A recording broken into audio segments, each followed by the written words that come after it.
ജെയുടെ ഒരു class start ചെയ്യുന്നതിനെ പറ്റി ഇങ്ങനെ ആലോചിക്കുന്നുണ്ട്. നിലവിലിപ്പം ഫിസിക്സും മാത്സും കൂടിയാണ് സ്റ്റാർട്ട് ചെയ്യാനായിട്ടുള്ള കൺക്ലൂഷനിൽ വന്നത്. അപ്പം സ്റ്റുഡൻറ് കൗണ്ട് കൂടുതലുണ്ടെങ്കിൽ എന്തായാലും നമുക്ക് കെമിസ്ട്രിയും കൂടി സ്റ്റാർട്ട് ചെയ്യാൻ പറ്റും.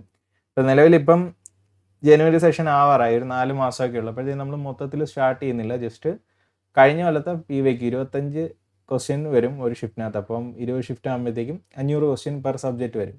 അപ്പോഴത്തേക്കും ചാപ്റ്റർ വൈസ് ഓരോ സബ്ജക്റ്റ് വൈസ് ആയിരിക്കും ക്ലാസ് പ്രൊവൈഡ് ചെയ്യുന്നത്. അപ്പോൾ നിങ്ങൾക്ക് ഇഷ്ടമുള്ള സബ്ജക്റ്റ് മാത്രമായിട്ട് നിങ്ങൾക്ക് എടുക്കാം ക്ലാസ്. അപ്പം നിങ്ങളുടെ എൻക്വയറി എങ്ങനെയുണ്ട് എന്നുള്ളതനുസരിച്ചായിരിക്കും ബാച്ച് ചെയ്യാൻ സ്റ്റാർട്ട് ചെയ്യുന്നതിനെ പറ്റി ആലോചിക്കുന്നത്. അപ്പോൾ ഇത് സ്റ്റാർട്ട് ചെയ്യാനുള്ളൊരു പ്ലാൻ എന്ന് വെച്ച് കഴിഞ്ഞാൽ ജെഇ നമ്മൾ ഗ്രാജുവലി സ്റ്റാർട്ട് ചെയ്യാനൊരു ഓപ്ഷൻ ഉണ്ടായിരുന്നു നമുക്ക്.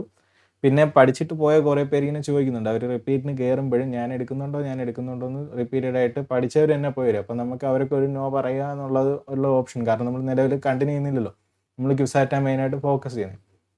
അപ്പോഴത്തേക്കും നിങ്ങൾക്ക് താല്പര്യമുള്ളവരുണ്ടെങ്കിൽ ജസ്റ്റ് നിങ്ങൾ കമൻറ്റ് ചെയ്യുക, അല്ലെങ്കിൽ എനിക്ക് വാട്സപ്പിലൊന്ന് മെസ്സേജ് ഇടുക. ഒരുപാട് ആളുകൾ സ്ട്രെങ്ത് ഉണ്ടെങ്കിൽ അടുത്ത് തന്നെ സ്റ്റാർട്ട് ചെയ്യും. ഫുള്ള് ഇൻ ഡീറ്റെയിൽ ആയിട്ട് ക്വസ്റ്റ്യൻസ് ഡിസ്കസ് ചെയ്യും. പിന്നെ എന്ന് പറഞ്ഞു കഴിഞ്ഞാൽ മെയിനായിട്ട് ലാസ്റ്റ് ഇയർ PYQ ആയിരിക്കും. ആ ഒരു 500 ക്വസ്റ്റ്യൻ എന്തായാലും കാണും. ആ ഒരു 500 ക്വസ്റ്റ്യൻസ് ബേസ്ഡ് ആയിരിക്കും ക്ലാസ്.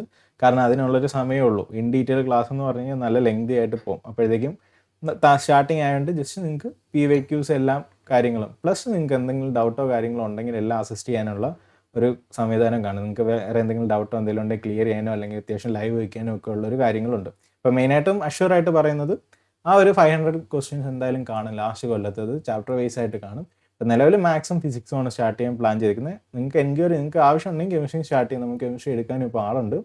അപ്പോൾ നിങ്ങൾ മാക്സിമം നിങ്ങളുടെ ഫ്രണ്ട്സിൻ്റെ അടുത്തൊന്ന് ഷെയർ ചെയ്യുക. കാരണം എന്ന് വെച്ച് കഴിഞ്ഞാൽ അവർക്ക് ആർക്കെങ്കിലും വേണമെങ്കിൽ അവരെടുക്കട്ടെ. എന്ന് വെച്ച് കഴിഞ്ഞാൽ നമ്മൾ സ്റ്റാർട്ടിങ് ആയതുകൊണ്ട് തന്നെ നമ്മുടെ പ്രൈസിങ്ങും ഭയങ്കര അഫോർഡബിൾ ആയിരിക്കും. നമ്മുടെ ഒരു എയിം എന്ന് പറഞ്ഞു കഴിഞ്ഞാൽ ജെഇയുടെ ഒരു ക്ലാസ് നമുക്ക് സ്റ്റുഡൻറ് കൗണ്ട് കൂടി വരുന്നതനുസരിച്ച് നമ്മുടെ ക്ലാസ്സുകളുടെ പ്രൈസിങ് നമുക്ക് പിന്നെയും കുറച്ച് കൊണ്ടുവരാൻ പറ്റും. അപ്പോഴത്തേക്കും ജെഇയുടെ നമ്മുടെ ഒരു എയിം ചെയ്യുന്നതെന്ന് വെച്ച് കഴിഞ്ഞാൽ മോസ്റ്റ് അഫോർഡബിൾ ആയിട്ട് സ്റ്റാർട്ട് ചെയ്യാനാണ്. അപ്പോഴത്തേക്കും ഇപ്പം തന്നെ നിങ്ങൾക്ക് ആ ഒരു രീതിയിൽ നിങ്ങൾക്ക് കിട്ടും. അതായത് എല്ലാവർക്കും എടുക്കാൻ പറ്റുന്ന രീതിയിൽ, അതായത് ഒരിക്കലും ചീപ്പ് എന്നുള്ളൊരു കൺസെപ്റ്റ് അല്ല, അഫോർഡബിൾ എന്നുള്ളൊരു കൺസെപ്റ്റ്. അതായത് എല്ലാവരും പഠിക്കണം, എല്ലാവർക്കും ഒരേ ക്ലാസ് കൊടുക്കണം എന്നുള്ള രീതിയിൽ. അപ്പോഴത്തേക്കും നിങ്ങളുടെ ഒരു സപ്പോർട്ട് എങ്ങനെയുണ്ടോ അതനുസരിച്ച് നിങ്ങൾക്ക് ഒരുപാട് കാര്യങ്ങൾ കിട്ടും. അപ്പോൾ നിങ്ങൾ മാക്സിമം ഫ്രണ്ട്സുമായിട്ട് ഷെയർ ചെയ്യുക. അപ്പോഴത്തേക്കും എന്തെങ്കിലും കാര്യങ്ങൾ ഡീറ്റെയിൽ അറിയണമെങ്കിൽ എനിക്കൊന്ന് മെസ്സേജ് ഇടുക വാട്സപ്പിൽ.